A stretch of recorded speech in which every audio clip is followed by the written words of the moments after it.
Welcome to Talk Cosmos, the show where Rose Minahan and her panel of guests bring you leading-edge astrology conversations through a journey of soul growth patterns connecting astrology's energetic cycles. Get ready to understand your path in the cosmic roots of the stars.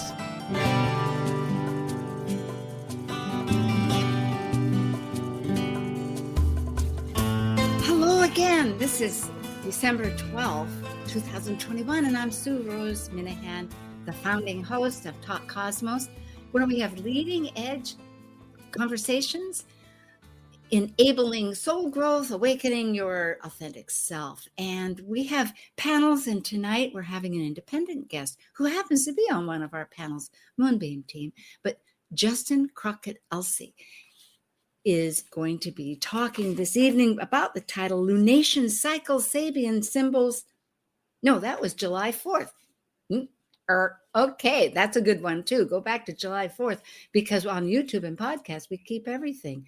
But tonight is going to be about the nodal changes coming up in January 2021, going into Taurus and Scorpio. It's an 18-month pattern, and the upcoming USA Pluto return that all astrologers, and if you haven't, you're hearing about it again, is coming up. It's a reset button. It's a big cycle, 248 years, and it hasn't happened yet for this relatively young nation, which we are in the United States. And it's a big deal. There's a lot of good aspects that we will be finding out about. So, and that's the significance. What is it? We'll find out. Justin Crocket Elzie, I'll tell you a little bit about him. And he does have a wonderful site that's coming up this week where you'll be able to get all kinds of astrological, numerical, Sabian energy. I mean, he fills up the gamut. He provides in-depth transformational astrology and numerological consultations and answers just about every question. And he has about your natal, your progressed, and lunar return charts. And he's a spiritualist medium, and his specialty also with Reiki, he's a master of that, is with animal communication. He's a many-faceted person. And I hope I'm saying all this right, because it is quite exciting and a very energetic, good soul. And I'm pleased to have him tonight. So without any much ado, hi, Justin. Yeah. Oh, I can't hear you. Oh, there you are. Good. There we are. Yeah.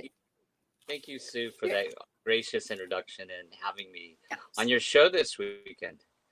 So true. And we've been looking forward to it because it's a big deal. The United States, wherever you want to begin, but it involves the United States, which is a leader has been and is, according to the United States, a leader of the globe. So what goes on here is impactful. Right. Well,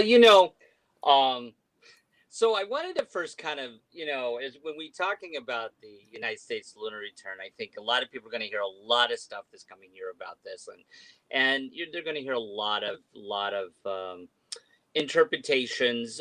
But I think when we step back and look at this, is that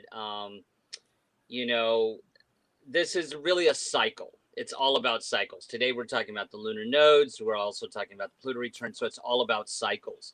And as we look at this, basically the United States is coming up to a very inflection point in this country.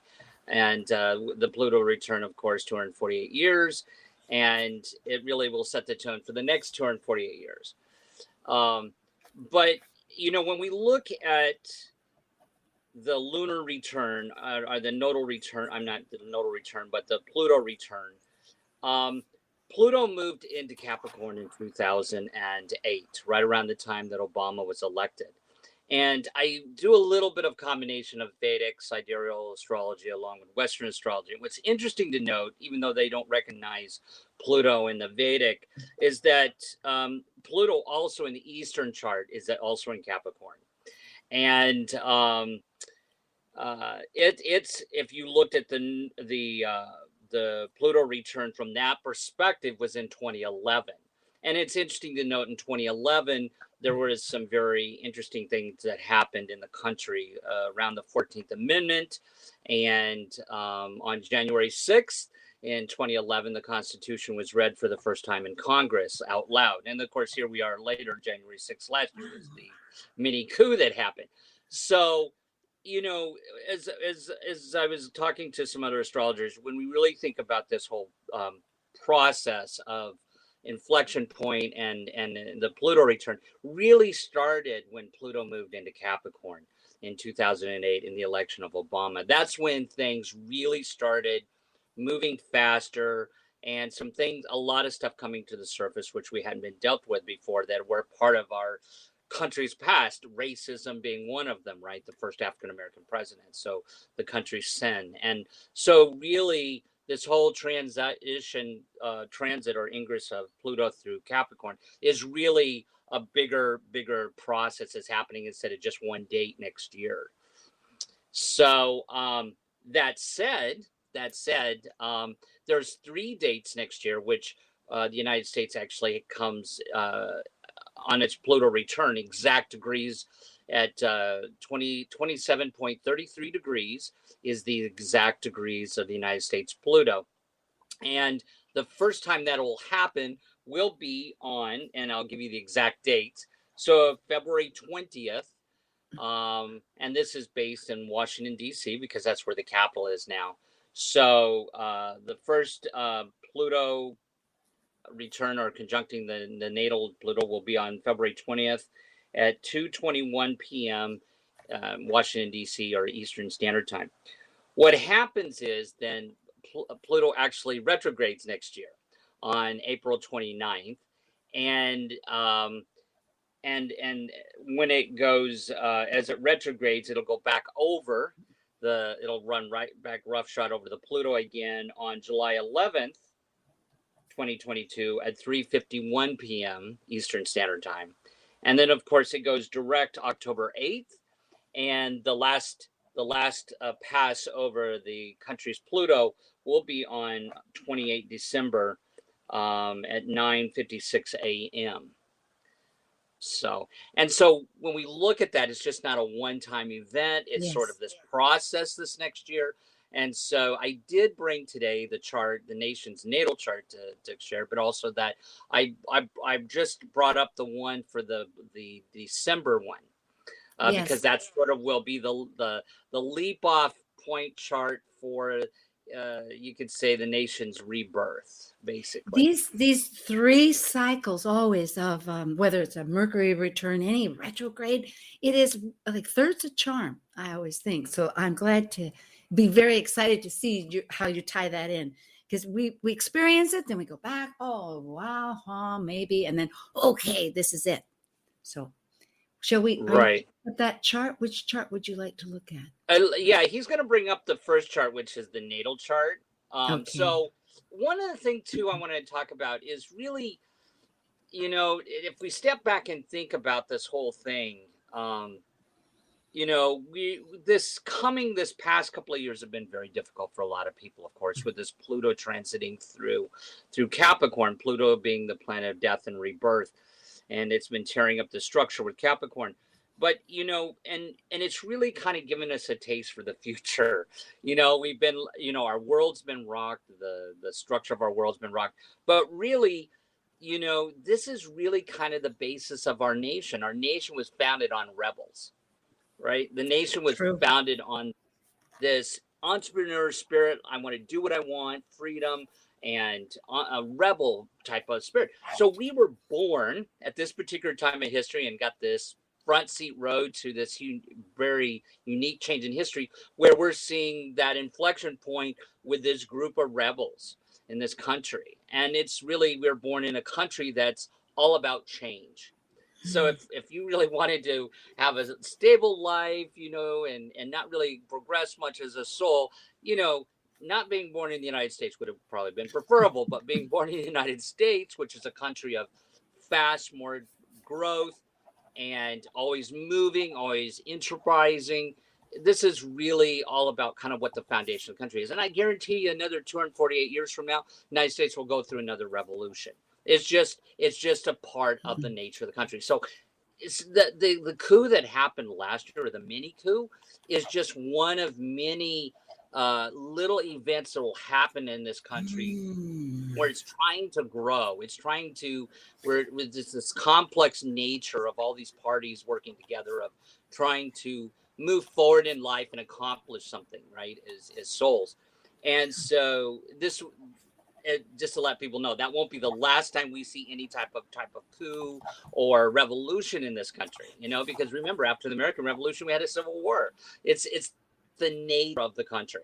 It's the nature of this upreaching.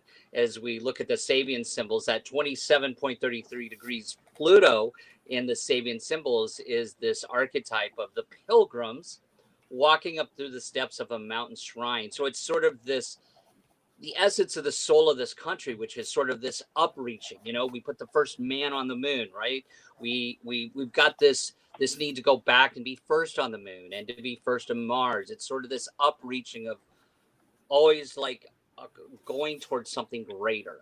Of course, with a Sagittarian ascendant on the natal chart, that's of course very, very obvious there, right? There's sort of that exploration and wanting to always find out, who am I, who is God, and why am I here? That's really sort of the soul of the nation in a lot of ways. So we are at a particular important point, though, at that point. And for the natal chart, for those who may not have a lot of experience with astrology, I definitely use the Sibley chart.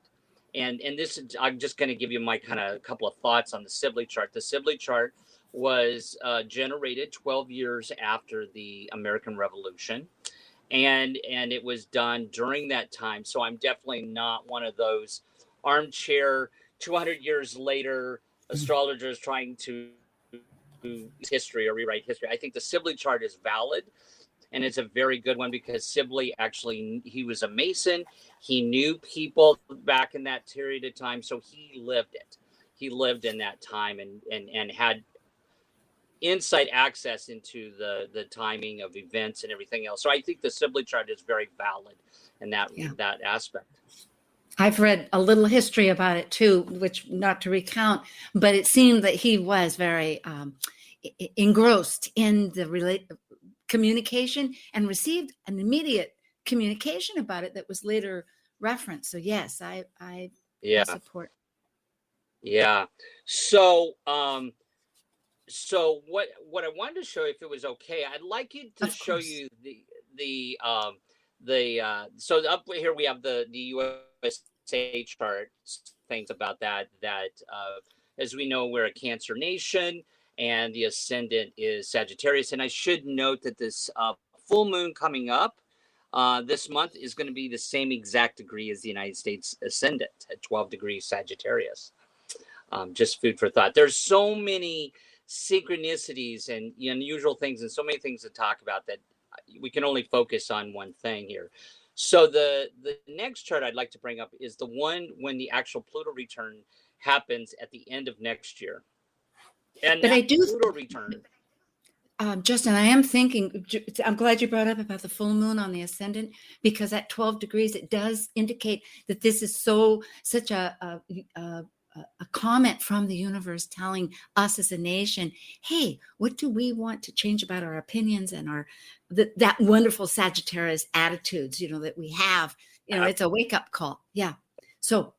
Oh, absolutely. And I think you've tapped into something there that is so indicative of the last 2 years. Last 2 years with the lunar nodes, and I'm going to tell you a little bit about that. The lunar nodes in Gemini and Sagittarius is really sort of this, people are really basing a lot of their emotions on their beliefs. And so, I think that's that moon on that ascendant. People are going to really move forward into the new year with their heart on their sleeve, basically, and that. So, irregardless, so this coming year, we do have that first conjunction in February, and then of course the second conjunction in July. But this third conjunction in December is, I think, probably the most important one out of all three of them. They're all three important, but this one kind of leaps off, because after this point, that 27.33 degrees won't be touched again for the next 248 years. So in this chart, though, on this Pluto return, and we'll show it, we'll overlay it with the USA chart, But some unique things to see with this last Pluto return is that at the time of this Pluto return, Saturn is sitting on the ascendant, Saturn in Aquarius. So my take on this, and I'd love to hear your take on this, Sue, as well. But my take on this is really, this is really, whenever a person has Saturn on the ascendant, they'll tend to be more serious. There is a sense of responsibility here with this being Saturn and Aquarius. So we move forward in the next 248 years with, and I guess you could say this is a very positive thing, with a sense of transpersonal responsibility, a sense of responsibility to the collective. So I think that is a very positive thing.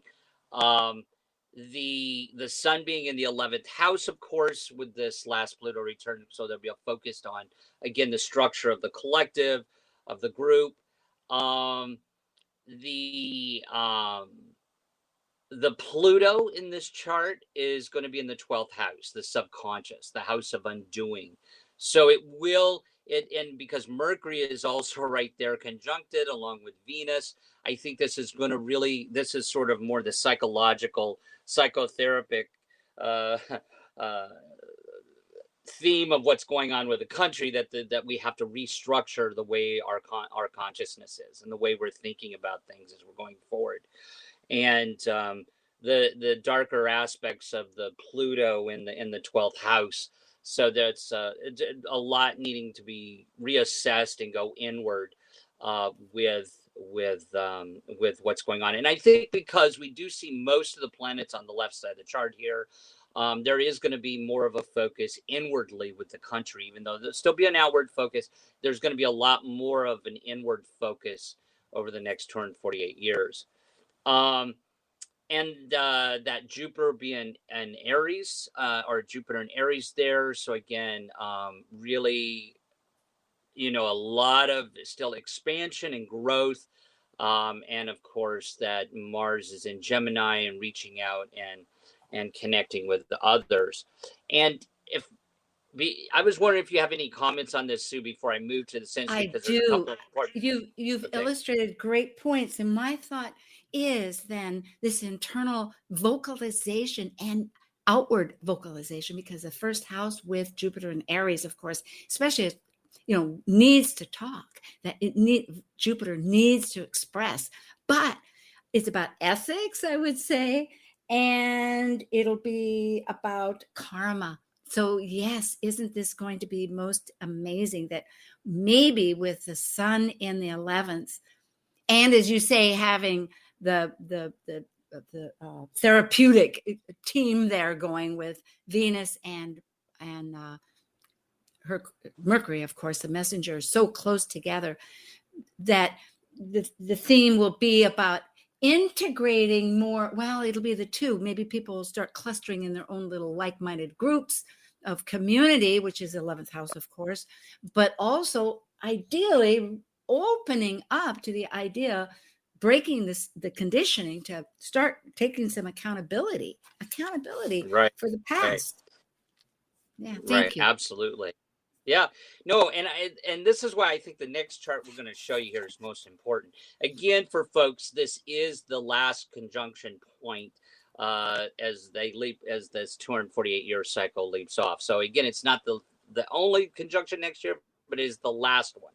So it's sort of the leap off point. So if we could show the next chart, we've overlaid on the inner chart, of course, is the U.S. natal chart, is the inner chart, and on the outer chart is the Pluto return in December.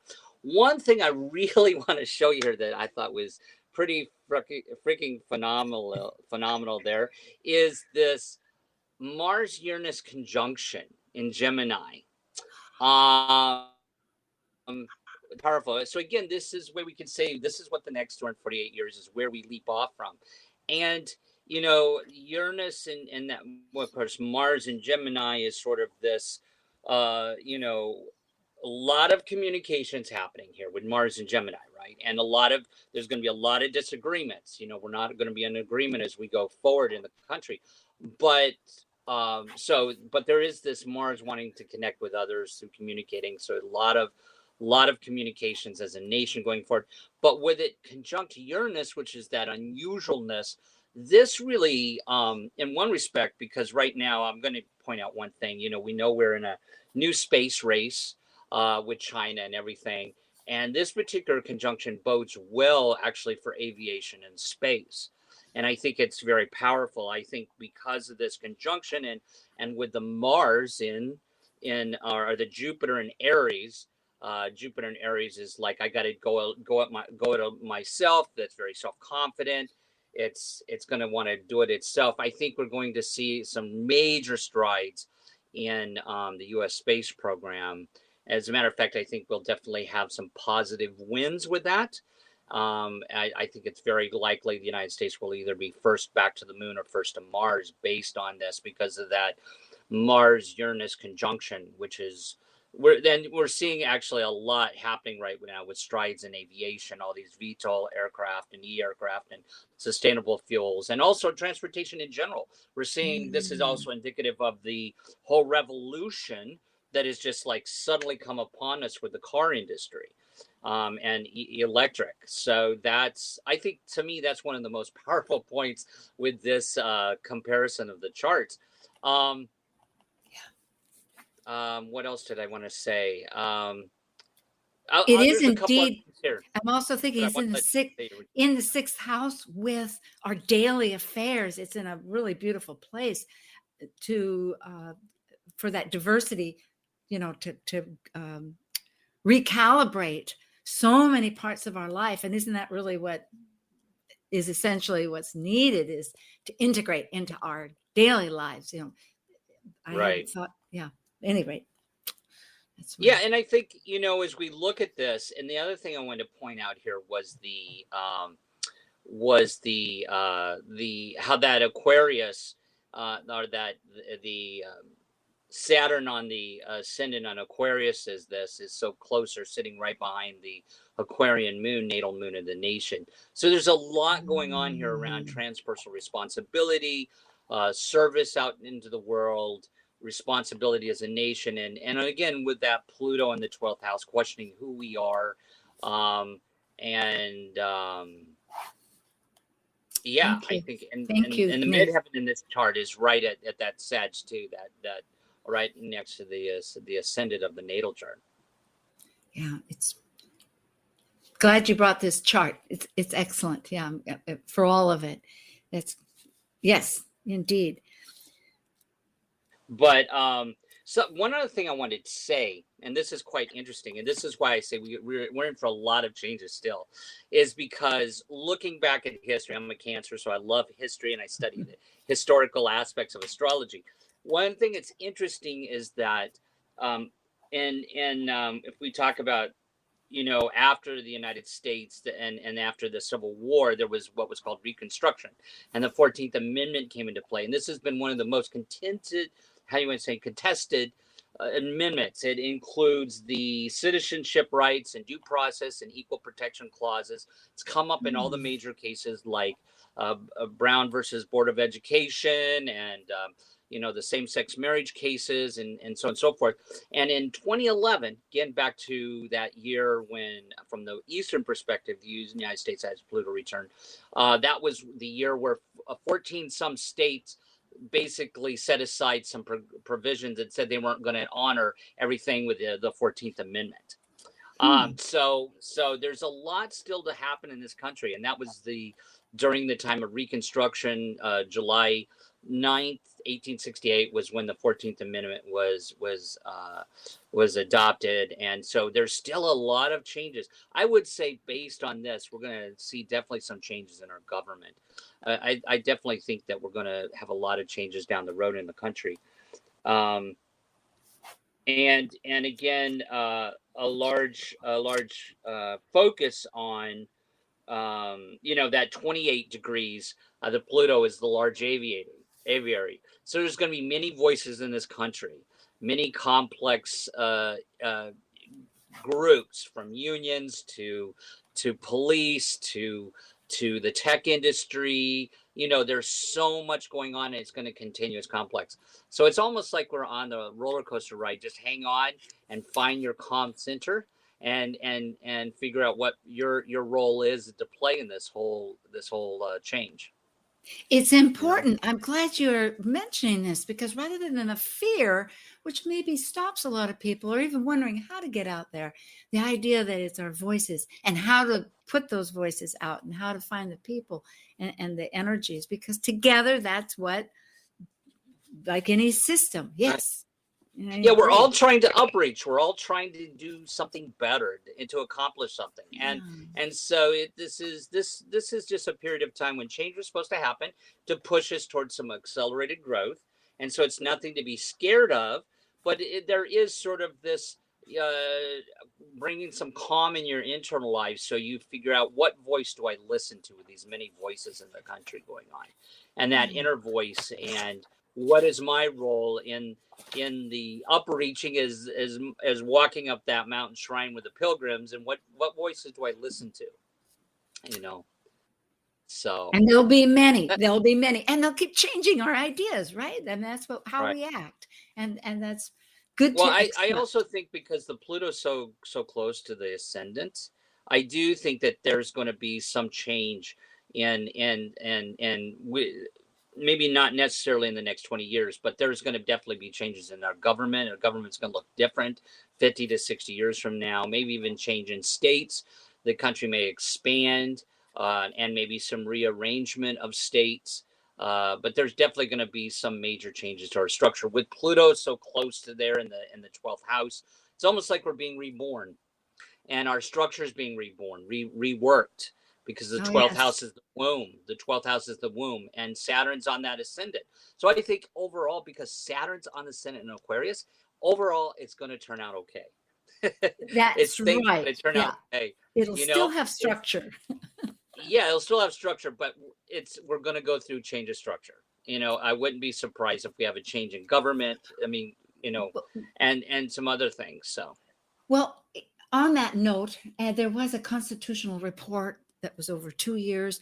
It was last year I read about this. It was with the idea of not the astrological Pluto return, but I think of 250 years, which is still a few years out. And so therefore they were trying to prepare the consciousness of how to make these changes, realizing, of course, we need change. I mean, there's issues that we have that are problems, and some of them could be somehow adapted. One of them was increasing the House of Representatives so that we had more voices.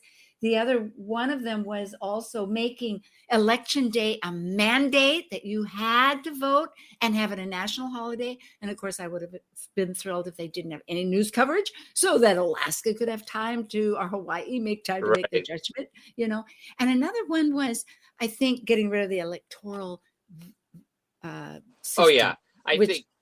You're so right. You're spot on. You're hitting some things which are things we're already starting to see. Expansion of the Supreme Court, like you said, getting rid of the Electoral College. Yeah, we're definitely going to see changes. We're not going to be able to go back to the old way it was. That's we're not going to happen. And I would even say here, that the name of the country may change a little bit. I just feel this intuitively. With that Aquarius ascendant, it may change slightly. Maybe still the United States, but maybe United Confederated States or whatever. Or there may be a slight change with the name, with the Pluto in the 12th house there of but I do think it's a very positive thing with the Saturn and Aquarius on that ascendant. Well, thank you. That's a lot to stay tuned into and be part of the mix. Very good, Justin. I don't know how much time we have here, but you know what? Did you want to breach another thought, or shall we take a little moment? I think we're getting our cue. All right. Well, folks, it was coming. Yeah, we'll continue on. This is with Justin Crocket Elzie and Top Cosmos, and we're talking about the U.S. chart for our Pluto return, and I think coming up the nodal return, which is another 18-month cycle, and lots to be. Thank you so much, and we'll love to talk again. Stay tuned. Come back. Thank you.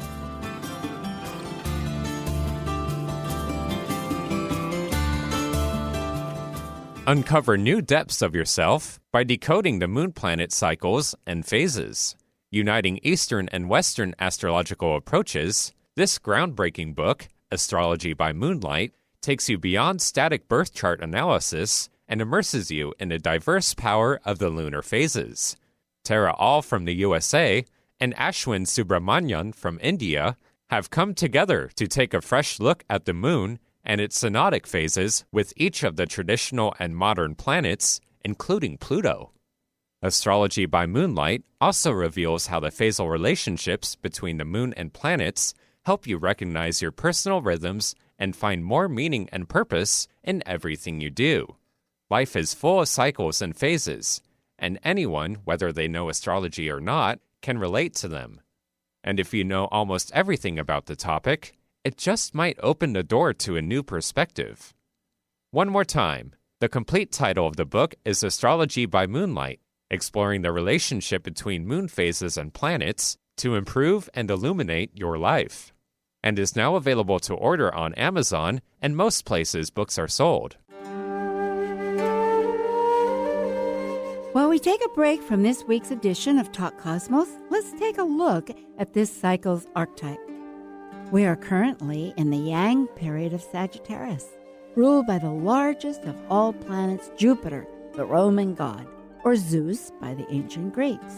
By leaving a cycle based on power and powerlessness of life and death and regeneration, involving committed relationships, Sagittarius energy finds meaning for an expanded perspective and potential for actualization in their search for truth.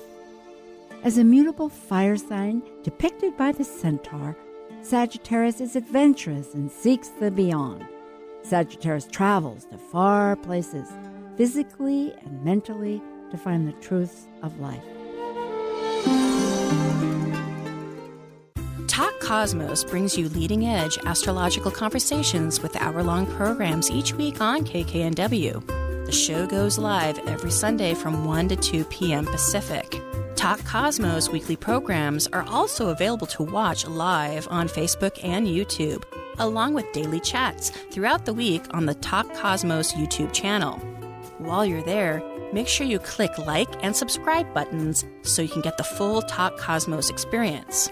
Or, if you'd rather listen to the show archives with audio only, the entire podcast collection since 2018 is available on most podcast carriers.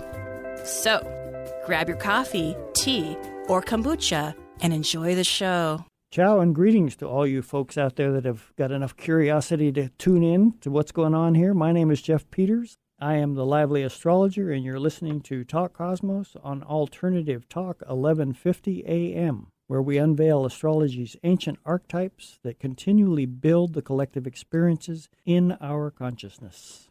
Broaden your horizons. You'll be amazed at all the topics we cover on Alternative Talk 1150.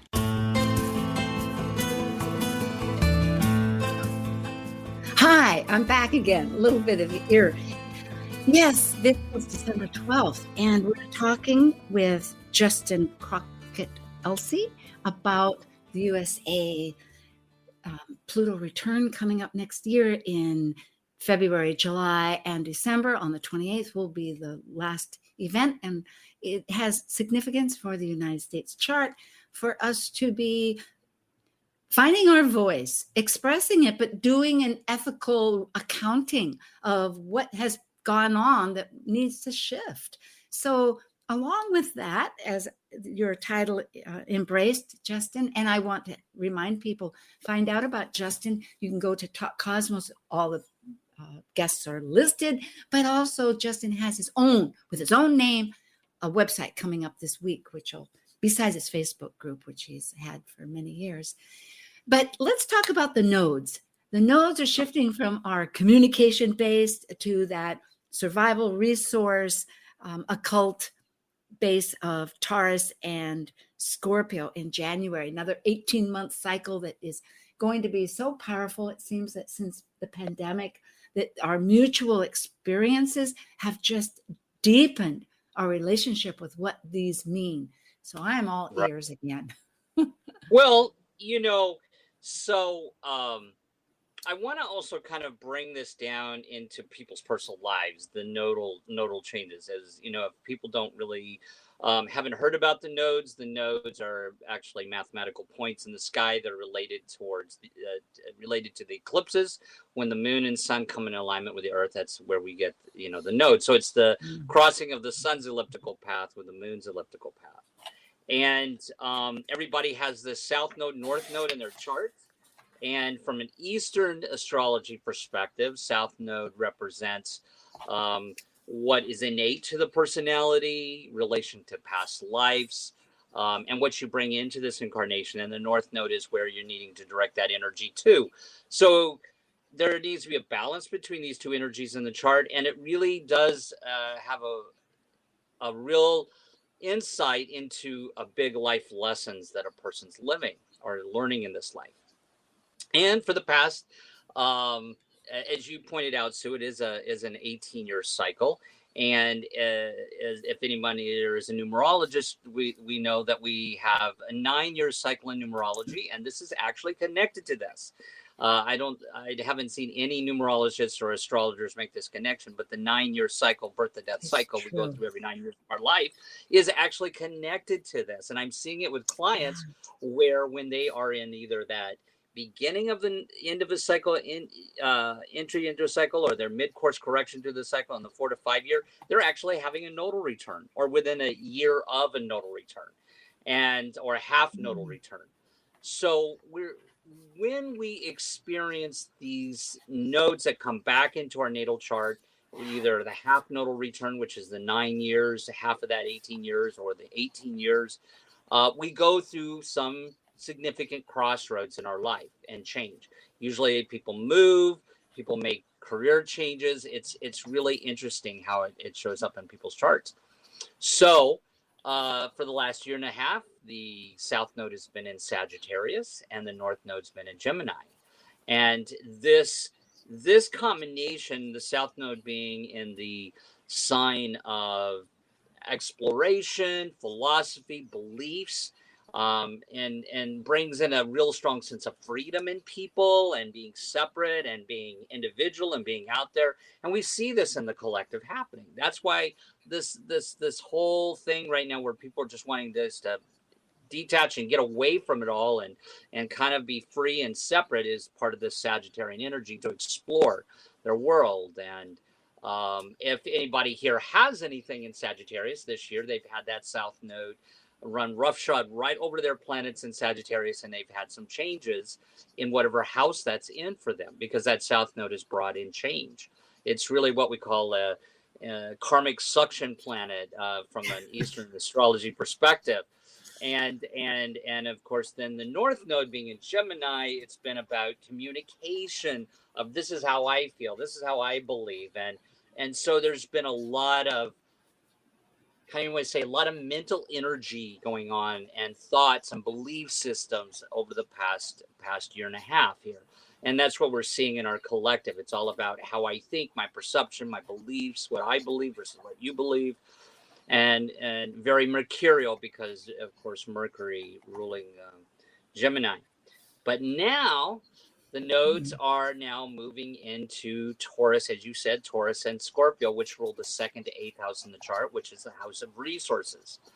And so the south node is moving from Sagittarius into Scorpio.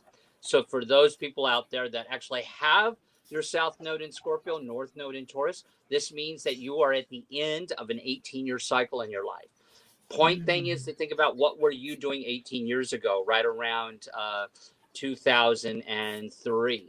What did you start at that time? What was happening in your life? And then 9 years later, in 2012, that was at that first ending of that 9-year end of that first 9-year cycle, that 19 years. And now, if your south node is in Scorpio in your chart, you're at that end of the 18-year cycle. And more than likely, over the last year and a half to the next year and a half, you are going through a lot of change in your life. And this is a really important period in your life. Now, if it's reversed and your south node's in Taurus, you're halfway through that current cycle. And again, you're still going through a lot of changes the last year and a half to the next year and a half. So you're sort of in this mid-course correction period of the 18-year cycle. So that's how it can relate to us individually. And also, if you have anything in Scorpio or Taurus, at this particular time over the next year and a half, you're going to have the nodes conjunct with one of your planets. This is very, very important time, very, very important time to pay attention to where those planets show up for you, or what houses are Scorpio and Taurus for you in your charts. Now, what it means for us on a collective level, because we're moving from the houses of Gemini and Sag, which is all about communications and belief systems and spirituality and belief systems and learning. Now we're moving into a period of where the nodes are moving into the houses of resources, possessions, money, because the second house is resources and values. My possessions, my money. Eighth house, how money coming to me, how I get paid, and inheritances and that. So there's going to be now this shift of focus towards more of a materialistic, because Taurus, materialistic versus spirituality perspective in the astrology. Because if your nodes are between Scorpio and Taurus being the accumulator, earth, materiality, materialism, versus spirituality, which is the Scorpio, which is about death and loss and renunciation and letting go and spiritual perspective. So there'll be more of a focus in the next year over the economy. And now we know we're moving into a period of a new election coming up. Again, large focus on money over the next year and a half because of this. And so how this can play out is that a lot of people are going to make it big over the next year and a half. A lot of people are going to take risks with money, because we know Uranus, which represents change and unusualness, is transiting through Taurus right now. So this is, again, why we're seeing a lot of stuff with cryptocurrency, inflation, a lot of changes in our resources. And then, of course, there's some minor ones we see through the collective, like there's some issues with resources, with certain mineral stuff towards batteries and that industry. And so there's a lot of stuff going on around the whole thing. But I do want to point out that when we look at this Scorpio and Taurus, that the planets that are important in this are Mars and Pluto as the karmic suction planets, meaning that's where the latent talents reside here with the Mars and Pluto, because they rule Scorpio, so that's where the latent talents, and where the distribution planet is, of course, is going to be Venus, which rules Taurus. So that'll be where drive and opportunities present itself. So if a person knows their chart, this is something to think about.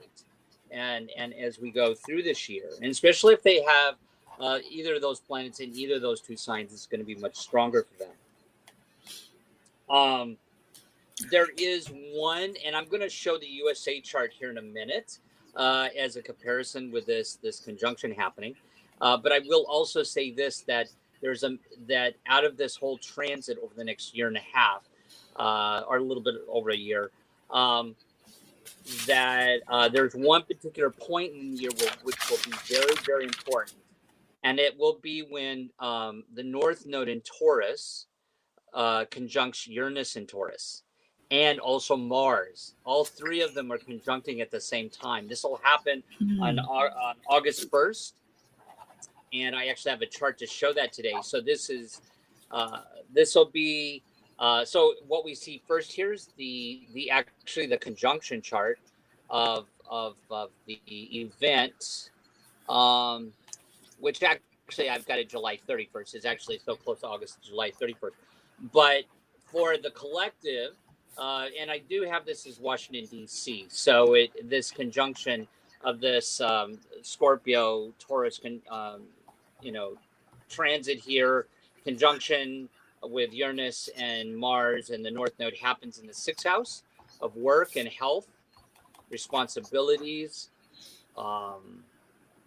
and so that's how it shows up in the chart. And then the next chart we see this conjunction overlaid with the U.S. natal chart. And so we do know that in the U.S. natal chart that Scorpio rules a little bit of the 11th and 5th house. And this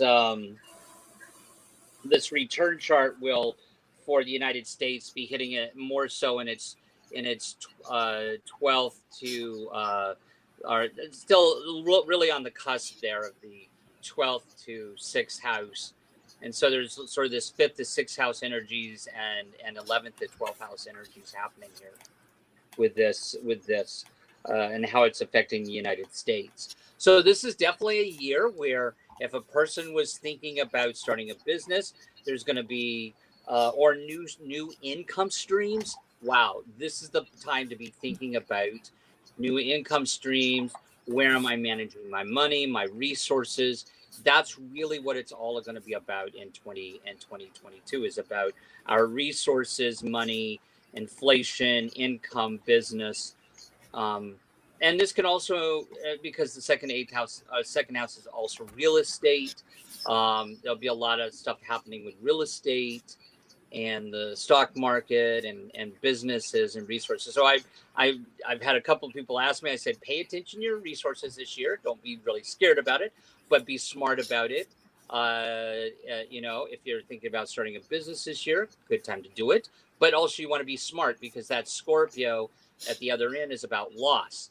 And so there needs to be more of a spiritual perspective versus a very materialistic perspective here when it comes to our resources. And that if somebody's going to go too far to one end of that and very materialistic without the spiritual concept, they're going to lose. They're going to lose their resources. So there has to be a balance in the use of resources over the coming year. That's just a couple of my thoughts on this. I'm just curious what you think, Sue. Well, am I muted? No, I'm not muted. No, good. You're not muted. Okay. It's really quiet. Okay. No, I have. I've been internalizing and always so glad. What's interesting looking at this with the U.S., isn't it, too, that the sun is on the North Node. I just noticed that. Because it is the summertime, meaning that our identity, we're somehow going to thread all this together. You might say in that umbrella of our identity of who we are with all this stuff, because that's what, like the sun, it gives, and it's that part of ourself. It's really a dynamic energy. To have this brought up is so powerful with in the fixed sign. I'm thinking it's not a world point sign, but Go ahead. I'm sorry. Go ahead. No. Well, but I was also thinking of that 12th, that it shares the 5th and the 6th, meaning we. I'll get back to a brief point, and that is that it's also our talents, isn't it? It's our personal talents. Okay. Exactly. Yeah. In this, I like how you brought up the sun, because the sun is showing up here in the 8th house. And that's really, I think that highlights the whole concept of the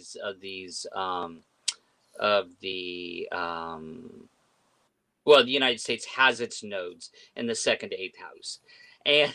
And so here we have,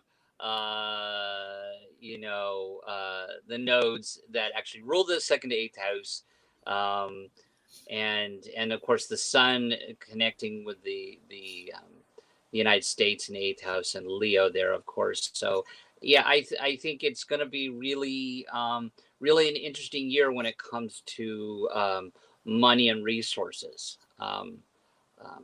I think that's really the focus. Maybe a new way of manifesting. I mean, you've been bringing this up before, what with the exact Pluto return, but we know also, and to identify with everybody, that it's a vibrational energy that has its pinpoints, but then besides that, change takes time.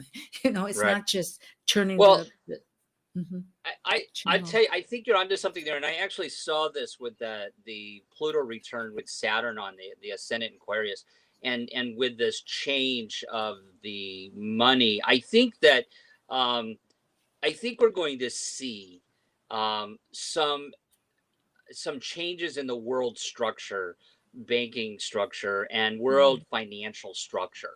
And I think that the United States, if it steps up to the plate here, is going to have a unique role in possibly, I do see, even though we've had, in the U.S. Congress, this Build Back Better bill, when you look back at the Pluto return charts, there is a strong thing that points out that we could see another bill come in towards supporting people. I have to look back on it, but I can't remember what it was. But there is something that says, wait a second, we're going to have another financial bill come in, or maybe even another bill propping up some system, whether it's the car industry or something else. But there's going to be a lot of budget and money involved, and I think you're onto something here, saying new things. I do think there's going to be some new financial stuff happening, but I think it's going to be there to support the collective, maybe even a new worldwide global financial system that helps countries, poor countries, that budgets money for poor countries, and vice versa. And internally in the United States, I think we're going to see a real focus on that divide in our country between the poor and the rich over the coming year. And I do see a possibility of a new bill, possibly, I'm not saying another, what do we call those things during the pandemic where we got those checks? Right.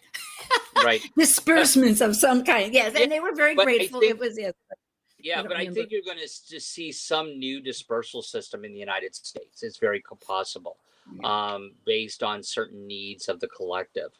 Well, so Venus is there. Yeah, and Venus here. I don't know if you were going to show again about the North Node with Scorpio, because this is in itself a keeper of looking at a point of power that's going to go forward in a lot of ways, especially in the fifth house with that North Node of the transiting North Node, in our survival, our security. Can we go back to the North Node chart, the one that was before this?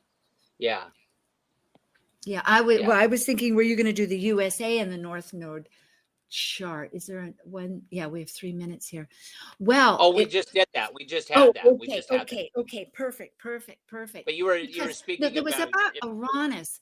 When Uranus, which is in a 7-year cycle, and it still has, I think, until it started in 2008, and so it's going to go on 8 years. I can add this to 26. So I think 25, 20. Anyway, we have such strength. It's Leo, the fixedness of, and then look at that with Jupiter. That's going to be aiding that from our internal foundation. Oh yeah, it's trying to, right? Yeah, there's power. Yeah, it's trying that. Well, yeah, I want to thank everybody for listening always to Talk Cosmos. We want to engage you more. We're so glad to have Justin Crocket Elzie on Talk Cosmos. He's with the Moonbeam, which will be on this January 2nd, bringing in the new year.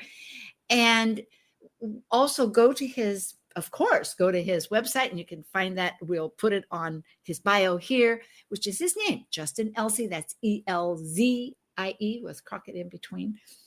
And we've been talking about the big changes. We're all part of it. And of course, you're part of it too, all our listeners.